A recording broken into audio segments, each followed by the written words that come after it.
राजा, सोनम और 3 रहस्यमय लोग साथ थे। टूर गाइड बोला, फिर सब अचानक गायब हो गए। लापता होने से पहले आखिर क्या हुआ?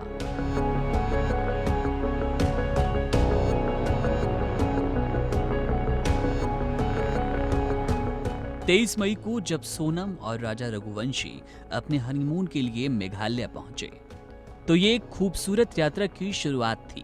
प्यार और रोमांच से भरे इस जोड़े ने शिलोंग से एक दोपहिया वाहन किराए पर लिया और नोंग रियाद गांव की ओर रवाना हुए, जो अपने डबल डेकर रूट, ब्रिज और प्राकृतिक सौंदर्य के लिए जाना जाता है। पर उन्हें क्या पता था कि ये यात्रा उनकी जिंदगी का सबसे भयानक मोड़ बन जाएगी। राजा और सोनम 22 मई की शाम को मावलखियात गांव पहुंचे। वहां एक स्थानीय गाइड अल्बर्ट पड़े ने उनसे बात की और पूछा, गाइड की जरूरत है? लेकिन दोनों ने मना कर दिया।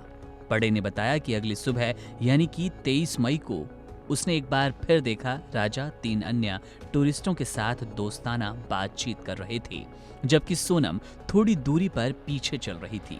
यह दृश्य पार्किंग क्षेत्र के पास का था। वे हिंदी में बात कर रहे थे, जिसे पड़े ठीक से समझ नहीं पाता। शुरुआत में किसी को कुछ समझ नहीं आया, लेकिन 24 मई को जब उनकी स्कूटी पार्किंग में ना मिली और 25 मई तक दोनों से संपर्क भी नहीं हुआ, तब मामला गंभीर हो गया। 2 जून को उस दर्दनाक खबर ने सबको हिला दिया।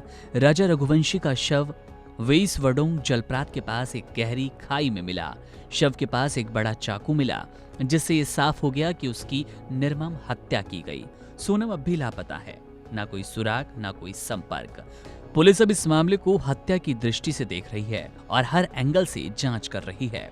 अल्बर्ट पड़े और दूसरे स्थानीय गाइड्स की माने तो उन्होंने कभी इस तरह की घटना अपने शांतिपूर्ण गांव में ना देखी। उनका कहना है कि उनके समुदाय में लोग ईमानदार और भगवान से डरने वाले हैं। लेकिन इस हत्या ने न सिर्फ एक परिवार को तबाह कर दिया, बल्कि पूरे गांव और इलाके को सदमे में डाल दिया। गांव वालों की चिंता भी वाजिब है। वे डरे हैं कि कहीं इस वारदात से उनका गांव बदनाम ना हो जाए। पर्यटन पर पहले ही इसका असर दिखने लगा है। स्थानीय गाइड वानसाई ने दुख व्यक्त करते हुए कहा, हमारा क्षेत्र हमेशा से पर्यटकों का स्वागत करता आया, लेकिन अब लोग डर रहे हैं। सोशल मीडिया पर मेघालय को लेकर गलत बातें फैल रही है। इस मामले ने इलाके की खामियों को उजागर किया।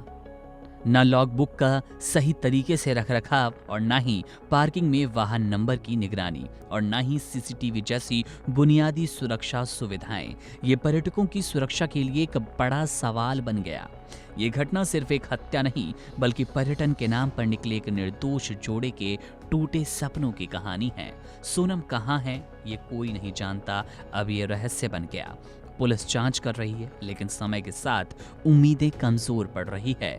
राजा अब इस दुनिया में नहीं, लेकिन उनका परिवार सोनम और राजा के साथ हुए इस खूबसूरत राज्य मेघालय में इस तरह की घटना से गहरा आघात, आहत फील कर रहा है, महसूस कर रहा है।